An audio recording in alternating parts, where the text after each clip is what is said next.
Welcome to The Explainer. Today, we're talking about an aircraft that seriously feels like it was ripped straight out of a sci-fi movie. It was designed to be completely untouchable, a machine that flew at the very edge of space and could outrun every single missile ever fired at it. This is the incredible story of the SR-71 Blackbird. So let's just start with the one number that says it all. Mach 3.3. That's over 2,200 miles per hour. Think about that for a second. That's so fast that if an enemy on the ground fired a missile at you, the standard procedure for the pilot wasn't to dodge it, it was to simply accelerate and leave it in the dust. But why did the United States need a plane that could literally outrun a missile? Well, to get that, we have to go back to the Cold War, when the skies over the Soviet Union were pretty much the last place on Earth you wanted to be if you were an American pilot. And look, the numbers from that time, they tell a really grim story. Before the Blackbird came along, spy planes like the famous U-2 could fly high, but they weren't invincible. More than 40 American spy planes were shot down on these crazy high-stakes missions. And the cost was just staggering, not just in planes, but in the lives of almost 200 airmen. The message couldn't have been clearer. What they were doing just wasn't working. It was a death sentence. So this all led to a brand new idea, a new doctrine called survivable reconnaissance. It wasn't just about gathering intel anymore. The US absolutely had to have a plane that could fly into the most heavily defended airspace in the world, get the pictures it needed, and be guaranteed to come home safe. They needed a plane that was, for all intents and purposes, invincible. The answer, well, it came from a place that's practically legend in the aerospace world, Lockheed's Skunk Works. It was this top-secret design group led by the absolute genius Clarence Kelly Johnson, and their job, basically, was to build the impossible. And you know what? They delivered. And they did it at an absolutely breakneck pace. The whole thing started with a request from the CIA in 1957. By 1964, the SR-71 itself was in the air, and it entered service just 2 years later. This wasn't just an improvement, it was a quantum leap forward in aviation technology, and it was all happening completely in secret. And the engineering behind this thing, it was just wild. I mean, take this for example. The plane was literally designed to leak fuel everywhere when it was on the ground. The special titanium panels on its body were made to fit loosely. It was only when the plane hit Mach 3 and the airframe heated up to hundreds of degrees that the metal would expand and seal the tanks. So yeah, before taking off, this multi-million-dollar superplane would just sit there, leaking fuel all over the place, on purpose. Just incredible. I mean, every single part of this plane was pushed to the absolute edge.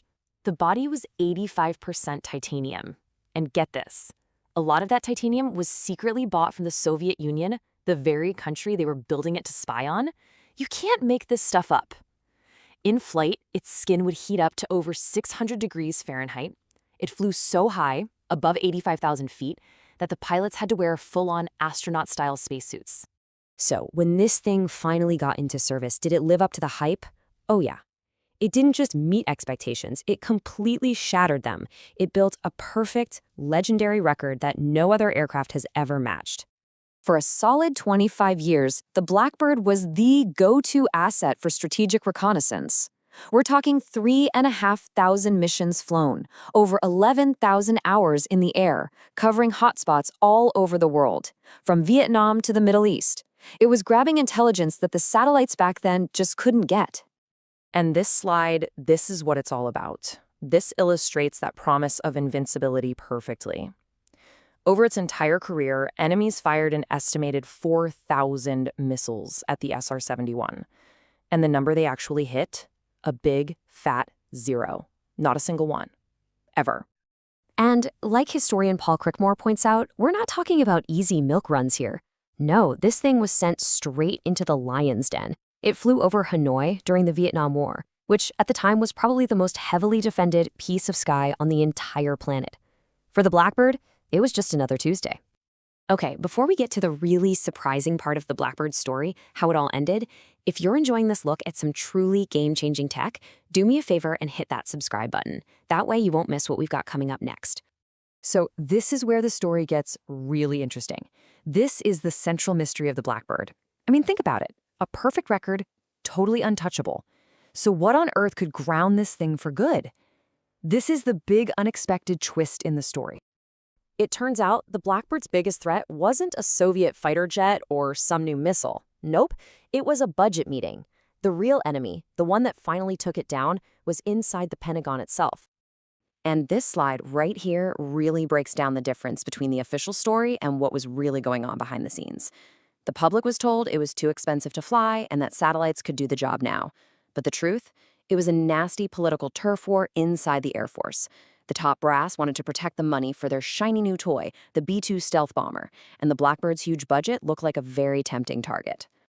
And this is just incredible. This handwritten note from the Air Force Chief of Staff himself really says it all. When Congress tried to bring the plane back, the resistance from the very top of the Air Force was fierce. They didn't see the Blackbird as a critical tool anymore. They saw it as a threat to the programs they wanted to fund. So here's how the final act played out. The plane was first retired in 1989. But then, during the Gulf War, the military realized they were missing the kind of intel the Blackbird could provide. So a pretty frustrated Congress actually forced the Air Force to bring a few of them back into service in 1995. But the fight wasn't over. In 1997, President Clinton killed its funding with a veto, and by 1998, the Air Force finally got what it wanted. The Blackbird was retired for good. But you know, the story doesn't really end there. Getting rid of the SR-71 left a huge gap in America's ability to get quick, deep-penetrating reconnaissance, a gap that many people say has never really been filled, and that has led to this ongoing quest to build a worthy successor. And that brings us to this, the SR-72, the so-called son of Blackbird. The idea here is an unmanned, hypersonic drone. If the Blackbird pushed the limits at Mach 3 with 2 pilots, the SR-72 is designed to fly totally on its own at over Mach 6. We're talking more than 4,000 miles per hour. Just insane. And all of this leaves us with a really big, critical question to think about. The Blackbird was killed by politics and budget fights. But looking at the world today, with all the new threats and technologies designed to keep us out, was getting rid of a plane built around pure, untouchable speed a huge, short-sighted mistake? Is that one thing that made the Blackbird a legend, raw speed, actually more important now than it ever was? All right, that's our look at the SR-71 Blackbird. So what do you think? Was retiring it a massive blunder or just a necessary move for the time? I'd love to know what you think, so drop a comment below. And hey, if you enjoyed this, make sure you're subscribed for more. Thanks for joining me.